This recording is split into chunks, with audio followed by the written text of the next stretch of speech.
Welcome back, everybody. You know, one of the most common questions I get is how do I clean my griddle top? And I'm going to make it super easy for you. I'm going to break it down to 3 levels, the 3 levels of griddle top cleaning. Let's give it a try.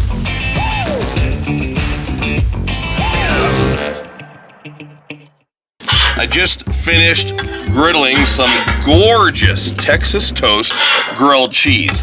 And what could be more easy or fun to make, right, than grilled cheese? So I think of the simplest foods to make the least messy on the Blackstone Griddle. Probably something like grilled cheese, a cheese quesadilla, or a pancake. Let's take a look at the griddle top. There's really nothing on there, okay? At the most, you might have to do very minimal light scraping. That's really it.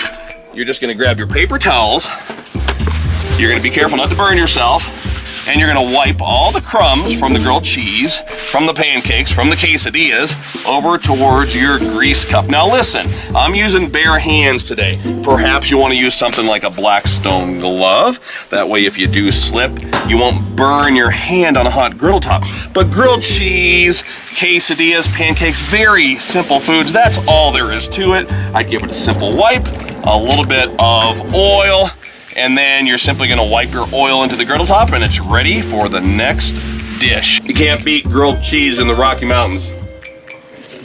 Shout out to our oldest daughter, Hannah. She's helping me out behind the camera today. I believe these gorgeous prime rib burgers are done. Let's pull them up here.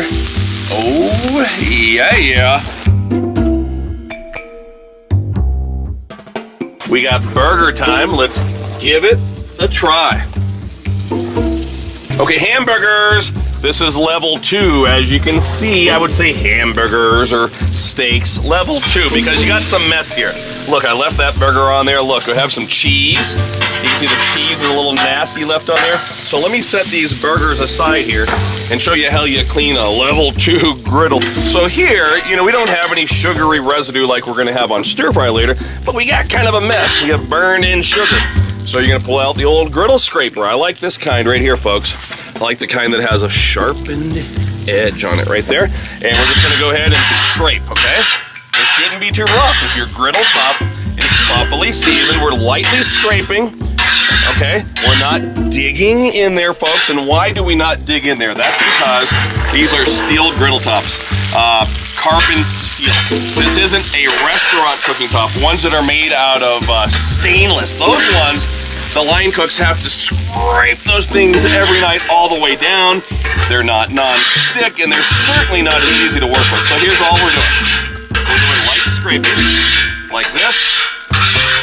So now you can see we pretty much got it to the point of where we had our previous cook, our grilled cheese. We're just gonna get all the crumbs and residue off the griddle top.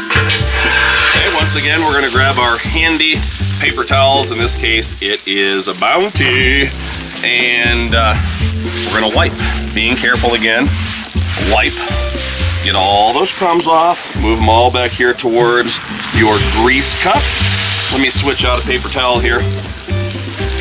Okay, just like that. Once again, gonna grab my oil. In this case, it's extra virgin. We're gonna give our griddle top a squirt of oil. And we're gonna, yikes, we're going downhill. We're in the mountains. We're gonna wipe this in. And this is the way I would leave my griddle top for the next cook. We're ready to do another recipe, or we're ready to pack it away for the evening.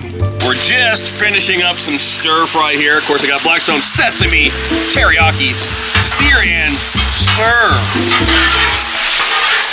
All right, nothing is messier than stir fry. I mean, look at this. Like, you got a little bit of sugar in there, maybe use the teriyaki sauce. That stuff gets burned into the griddle and it gets nasty.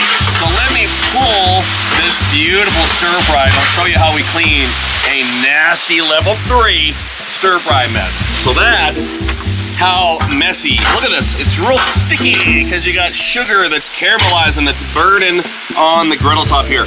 So we've taken you through the previous steps. Level 1, that's stuff like quesadillas, maybe grilled cheese. Then we have step 2, level 2 rather, that's things like steaks and burgers where you get some grease splattering and some cheese melting and maybe a tiny bit more scraping.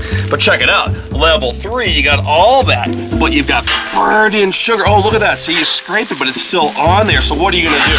Using water is totally up to you. Some people get bent out of shape about it, but you don't need to worry about it, it doesn't hurt. But you definitely need some water to pull that sugar, to kind of deglaze it off the griddle top here. Now we're actually on a slope here, so this isn't our benefit since we're out in the woods. But all that water is gonna deglaze the griddle top, it's gonna pull that grease off, look at this. And water is gonna be your best friend.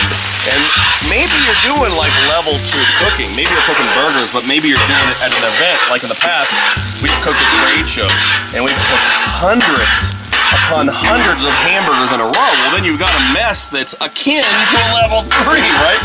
So water is just your choice. If you've got something that the scraper just isn't taking care of, you just get some water, and then we're right back to that last step again where we get our paper towels, come over here and wipe off our griddle top, okay? Now you notice, folks, I never did any aggressive scraping. You're never gonna aggressively scrape this. And one thing I wanna point out is you always want to clean your griddle top when it's hot, like I'm doing here. I get people a lot of times that send me messages and they say, hey Todd, I don't like the griddle because my family's done eating before I'm cleaning it. Well, you just saw me clean this in 3 different ways, right? 3 different levels. It should never take you more than a minute to clean your griddle top, 2 minutes tops, right? If you're really taking your time and closing your eyes, maybe 3 minutes. But that's all there is to it, and you want to clean it when it's hot, because if you let your griddle cool down, all that oil, that grease is going to solidify, and it's going to get downright nasty. And then that's all there is to it, folks. Look how pretty that looks. We can turn that griddle off right there. You can let it smoke off for a minute if you want to, but it's ready to go for the next go around, whether you're making crepes or packing it away for the night. 3 different levels that I've developed for cleaning your griddle top, and you might have your own. That's just fine, okay? This just works for me. I've been cooking on Blackstone griddles for going on 9 years. So thanks for watching, everybody. If you have any questions on how to use your Blackstone griddle, just visit us at blackstoneproducts.com. Check out my weekly show right here. It's called Let's Give It a Try. Check out Chef Nate with Cook, Eat, Repeat. Check out Blackstone Betty with Family Style. And of course, our good friend CJ's First Cooking Show. I have some delicious stir-fried eat here, so I'm gonna be quiet and we're gonna sign off. So until next time, everybody, this is Todd saying praise the Lord and pass the stir-fry.